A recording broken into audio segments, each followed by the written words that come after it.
बिस्मिल्लाहिर्रहमानिर्रहीम। अस्सलाम वालेकुम नाज़रीन, आप यूट्यूब चैनल देख रहे हैं। मैं इमरान ख़ान हूँ। ये गैर आइनी काम करते करते बच गई पीडीएम की हुकूमत। मैंने आपसे पहले कहा था कि जो स्पीकर ने कहा उसमें अदालती फ़ैसले का हवाला भी है और उसमें आइन का हवाला भी है। गवर्नर एतमाद का वोट लेने का कह सकते हैं, किसी भी वक्त कह सकते हैं, ये उनका आइनी इख्तियार है। लेकिन गवर्नर चलते हुए इजलास के अंदर एक और इजलास तलब नहीं कर सकते। वो काम आइनी नहीं है, वो कानून के नुक्ता नज़र से गलत हो जाएगा। इसी बुनियाद पर स्पीकर ने एक रूलिंग दी थी। स्पीकर की रूलिंग को चैलेंज नहीं किया जा सकता और स्पीकर की रूलिंग को जो चैलेंज किया है गवर्नर पंजाब ने, उसके ऊपर मैं आगे चलकर कहता हूँ। लेकिन ये जो बड़ी बड़ी धमकियाँ दी जा रही थी, जो बड़ा खुलकर कहा जा रहा था कि वज़ीर आला हाउस के ऊपर हम कब्ज़ा करने वाले हैं, कंटेनर्स पहुँच जाएंगे, वज़ीर आला हाउस को कंट्रोल कर लिया जाएगा और सील कर दिया जाएगा वज़ीर आला हाउस को, परवेज़ इलाही वज़ीर आला पंजाब नहीं रहेंगे, उनको डी नोटिफाई कर दिया जाएगा फौरी तौर पे और उसके बाद एक नया इंतखाब करवाया जाएगा, फिर गवर्नर इजलास बुलाएगा। ये सारी गीदर बपकियाँ थीं। वजह यह है कि ये हो नहीं सकता। आईने पाकिस्तान में इसकी गुंजाइश नहीं है। आपको जो भी करना है वो आइन के कवर के अंदर रहकर करना है। चाहे आप लोटे खरीदें, चाहे आप बंदों के ज़मीर खरीदें, चाहे आप उनको लालच दें, कुछ भी करें, लेकिन जो भी करेंगे वो आइन के लिबादे के अंदर रहते हुए करेंगे। सबसे बड़ी मुसीबत पता है कहाँ बनी? इस वक्त पीडीएम के लिए जो सबसे बड़ी मुसीबत बनी है वो सुप्रीम कोर्ट ऑफ पाकिस्तान का वो फैसला बना है जो 17 जुलाई के इलेक्शन से पहले आया था। यानी सुप्रीम कोर्ट ऑफ पाकिस्तान का जो फैसला आया था जिसमें दो चीज़ें क्लियर हो गई थी। नंबर एक, जो रुकन असेंबली डिफेक्शन क्लॉज के अंडर आएगा, यानी जो रुकन असेंबली अपनी पार्टी की, पार्लिमानी पार्टी की हदायत के खिलाफ वोट डालेगा, एतमाद के वोट में, अदम एतमाद के वोट में या मनी बिल में, अपनी पार्टी की हदायत के खिलाफ जो रुकन असेंबली वोट डालेगा उसके साथ दो काम हो जाएंगे। ये सुप्रीम कोर्ट के फैसले ने कहा था। नंबर एक, उसका वोट काउंट ही नहीं होगा। नंबर दो, वो उसकी रुकनीयत फारिग हो जाएगी और उसको दोबारा इलेक्शन लड़ने की सहूलत तो फिर भी मौजूद रहेगी, लेकिन रुकनीयत उसकी फारिग हो जाएगी बतौर असेंबली मेंबर के।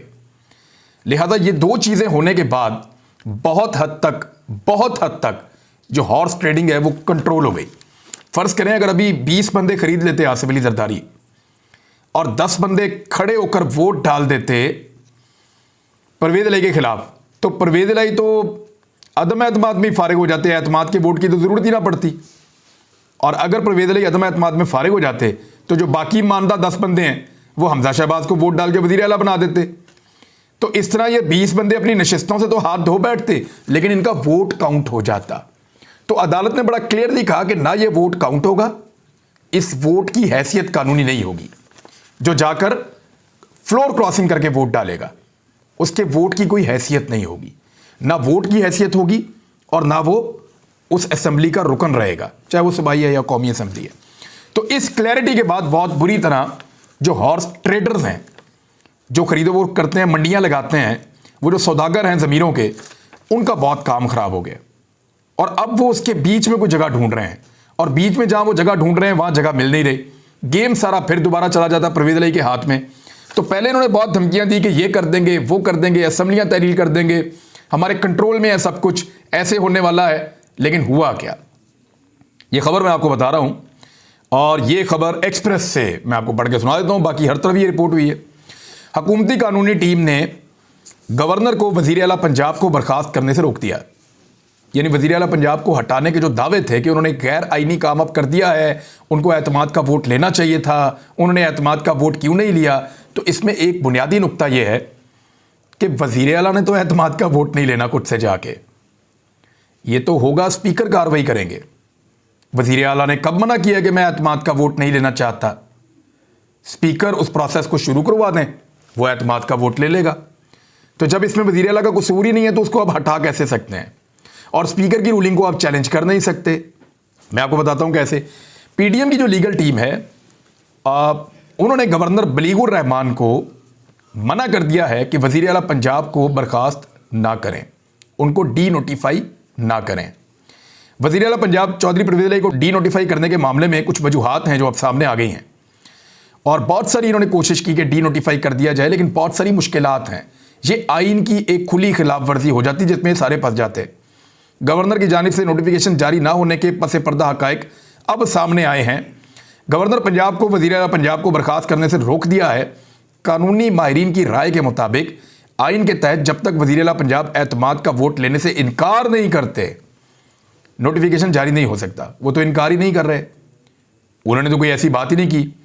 अगर ज़रूरी कानूनी तरीक़ाकार इख्तियार नहीं किया जाता और डी नोटिफाई किया तो अदालत वज़ीर आला को फौरी रिलीफ देगी।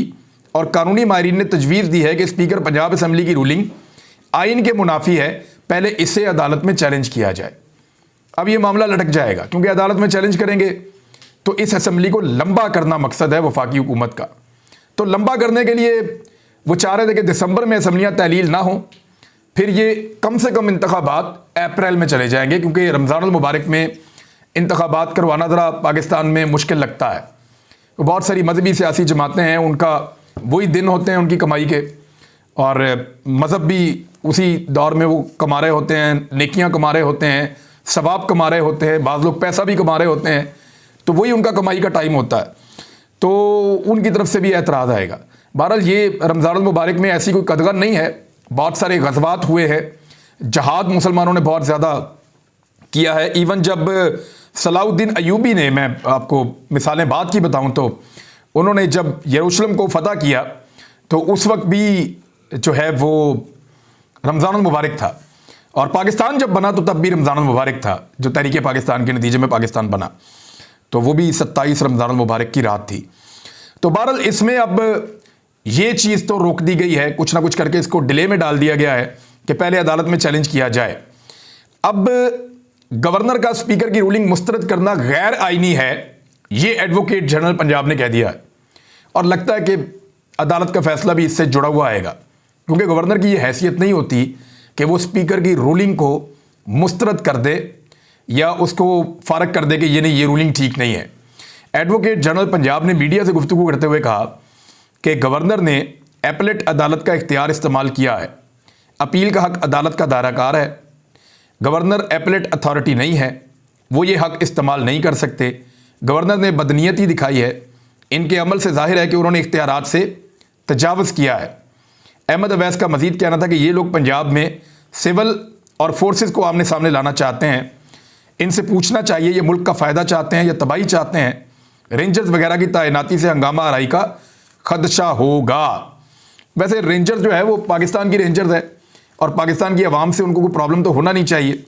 इस वक्त रेंजर्स की, फ़ौज की और हथियारों की ज़्यादा ज़रूरत खैबर पख्तूनख्वा में है, बलूचिस्तान में है, जहाँ पे शरपसंद सर उठा रहे हैं और उनके साथ रियासत को निपटना है। यहाँ पे तो पॉलिटिकल किस्म की एक डिवाइड है और सियासी लड़ाइयों के अंदर ऐसे इदारों को बीच में नहीं आना चाहिए क्योंकि जब जब इदारे सियासी लड़ाइयों में आते हैं उनकी बदनामी होती है।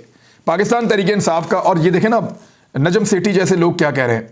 नजम सेठी ने बहुत क्लियरली कहा है कि पाकिस्तान की फ़ौज के पास वीडियोस होती हैं और वही वीडियोस और ऑडियोज़ लेकर आते हैं क्योंकि ये उन्हीं के पास होती हैं।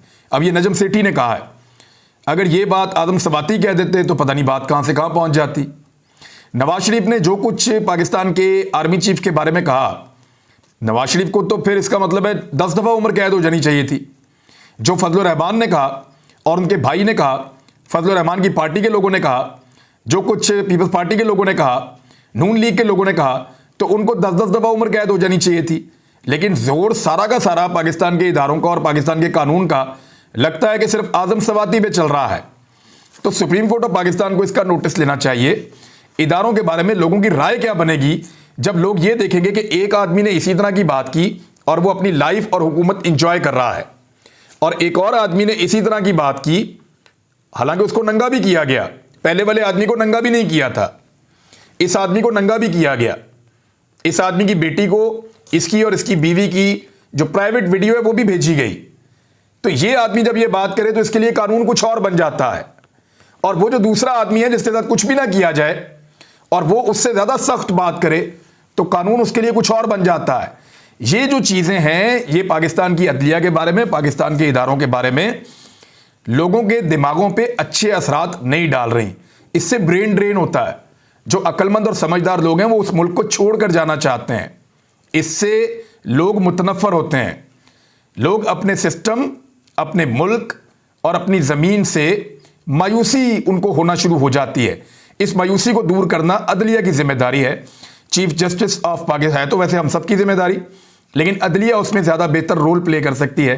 तो चीफ जस्टिस ऑफ पाकिस्तान इस चीज़ को दूर कर सकते। लेट्स सी होता क्या है। बहरहाल ये चीज़ें मैंने आपके साथ शेयर कर ली। अब तक के लिए इतने, अपना ख्याल रखिएगा, अपने चैनल का भी। अल्लाह हाफ़िज़।